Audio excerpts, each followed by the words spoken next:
Um outro tema da maior importância no direito constitucional na preparação para os concursos públicos é o tema referente ao estudo das ações constitucionais. Nós vínhamos falando de incisos do artigo 5º. Em ordem lógica e cronológica, avançamos até o inciso 25, porque, como eu disse, reputo esses incisos os mais importantes em direito constitucional. Ocorre que, na segunda metade deste grupo de incisos, mais para o final, nós encontramos ainda aqueles incisos que dizem respeito aos chamados remédios ou ações constitucionais.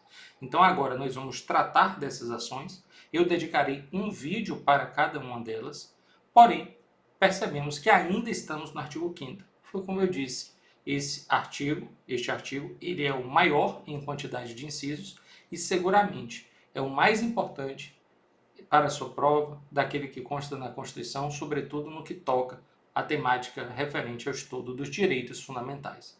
Bom, começaremos aqui neste ciclo de dicas sobre as ações constitucionais com o remédio constitucional do habeas corpus. Falaremos não só para ele, não só para o habeas corpus, mas também para as demais ações sobre histórico, legislação pertinente, cabimento, legitimidade, o que envolve a legitimidade ativa de um lado e a legitimidade passiva do outro, cabimento de tutela preventiva e, eventualmente, a existência de espécies, desdobramentos, espécies dessas ações.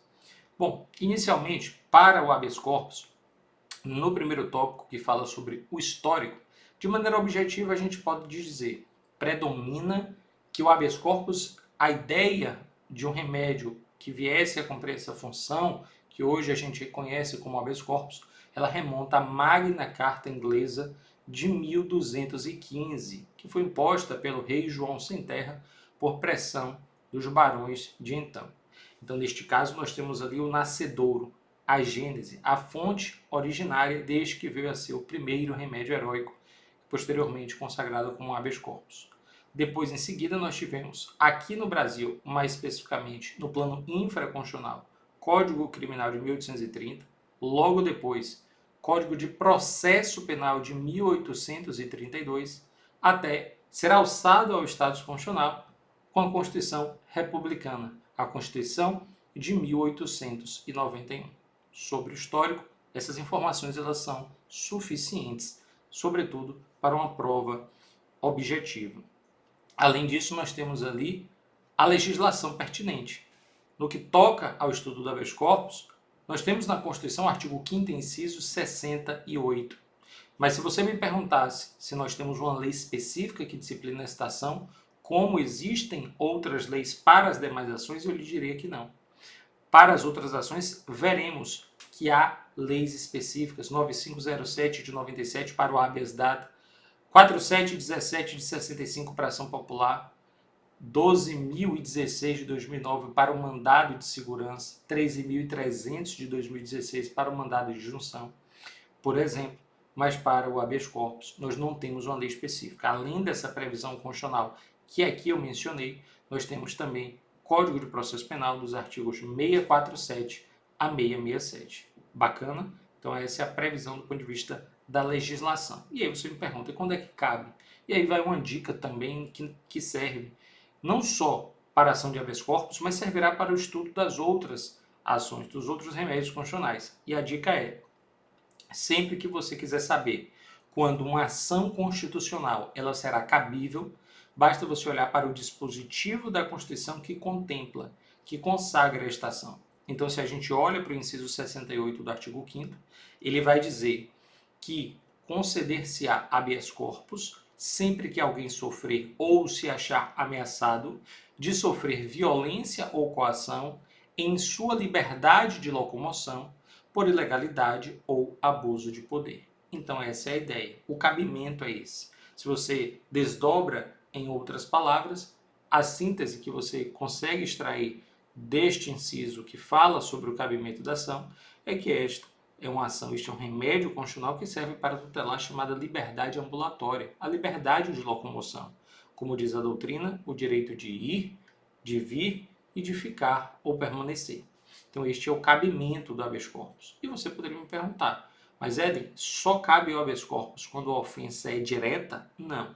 A jurisprudência do Supremo Tribunal Federal, ela reconhece em inúmeras situações o cabimento desta ação constitucional diante de ofensas reflexas, até porque a Constituição fala sempre que alguém sofrer ou se achar ameaçado de sofrer violência ou coação. Então, você tem um habeas corpus que lá em espécies a gente vai ver que é repressivo quando essa ofensa está consumada, mas ele pode ser preventivo quando essa ofensa ela é apenas uma ameaça, ela ainda não está consolidada. E isso dialoga muito com aquelas situações de ofensas reflexas, ou seja, indiretamente você pode vir a ter uma ofensa à liberdade de locomoção e o Supremo entende que em alguns casos pode sim ser cabível o habeas corpus. Agora, tão importante quanto a noção de cabimento é lembrar situações que não cabem habeas corpus. Eu recomendo a leitura das súmulas 691 a 695 do Supremo Tribunal Federal, mas eu trago também aqui à colação o artigo 142,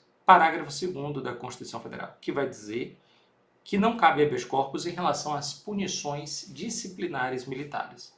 Mas eu já advirto, o próprio Supremo Tribunal Federal, ele lança uma interpretação sobre esse dispositivo e diz que a melhor exegese deste artigo é aquela que entende que não caberá habeas corpus em relação às punições disciplinares militares para controle de mérito. Entretanto, quando nós falamos de controle de legalidade, sobretudo legalidade em sentido amplo, que é aquela que flerta com a ideia de juridicidade, de respeito não só ao direito posto, mas também aos princípios, inclusive implícitos, a exemplo do princípio da razoabilidade, do princípio da proporcionalidade, que não estão expressamente previstos na Constituição, mas dela podem ser extraídos. E aí você entende que, neste caso, aí sim poderia ser cabível o habeas corpus para o controle dessa legalidade constitucional em sentido amplo. Não dá para você imaginar que uma punição disciplinar militar ela dialogue com práticas de tortura. Não dá para imaginar que o sujeito no quartel ele vai tomar choque como forma de punição, como já foi noticiado inclusive nos meios de comunicação. Fios desencapados sendo colocados, projetados diretamente sobre a pele das pessoas. Isso não é punição disciplinar militar, isso é tortura. E essa tortura ela é proibida, essa tortura ela é vedada, não só pela Constituição, como em diversos documentos internacionais dos quais o Brasil é parte. Não dá para imaginar que uma punição disciplinar militar ela se assemelhe ao chamado pau de arara, prática também comum na época de atos antidemocráticos, atos autoritários, ditatoriais e que eram praticadas naquele contexto. Então, qualquer coisa que venha a desbordar da legalidade constitucional poderá ser controlada pela via do habeas corpus. Bacana? Beleza, isso é cabimento e não cabimento. Mas você poderia me perguntar, e na legitimidade, Éden? Legitimidade ativa, qualquer pessoa. O artigo 654 do Código de Processo Penal, ele vai consagrar essa legitimidade ampla. Qualquer pessoa não precisa constituir advogado. É a única ação constitucional que dispensa a figura do advogado. Ao lado do habeas data, são as únicas ações constitucionais que são gratuitas. Assim está escrito no texto da Constituição. Bacana? Então, qualquer pessoa, inclusive sem a necessidade de se constituir advogado. Essa é a legitimidade ativa. Na legitimidade passiva, tanto pessoas autoridades públicas quanto particulares, a exemplo de hospitais e clínicas psiquiátricas que já figuraram no polo passivo dessa relação jurídico-processual. Beleza, tutela preventiva? É óbvio que cabe, preenchidos os requisitos do fumus boniuris e do periculum in mora. Na tradução literal, a fumaça do bom direito e o perigo da demora. Na melhor exegese, na melhor interpretação constitucional, a fumaça do bom direito é o juízo de probabilidade ou verossimilhança quanto a uma decisão favorável, e o perigo da demora é o próprio risco de dano grave, que, segundo a doutrina constitucionalista pátria em sede de habeas corpus, está sempre presente. E, por fim, nós temos as espécies. O habeas corpus pode ser preventivo, repressivo e de ofício. Preventivo, como eu disse, diante de uma ameaça de lesão. Repressivo, diante de uma lesão consumada. E de ofício, quando, sempre que uma autoridade judicial tomar conhecimento de qualquer prisão, por exemplo, ilegal, arbitrária ou abusiva de poder, claro, desde que ela seja competente naquele processo, ela pode ex officio, ou seja, independentemente de provocação, conceder a ordem de soltura, conceder a ordem de habeas corpus.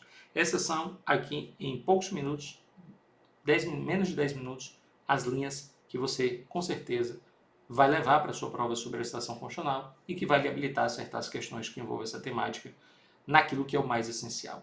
Tudo bem? Vamos lá, vamos adiante. Esse é o nosso projeto SCP-88. Você sabe, são 88 dicas até o dia da prova. E bons estudos. Até a próxima dica.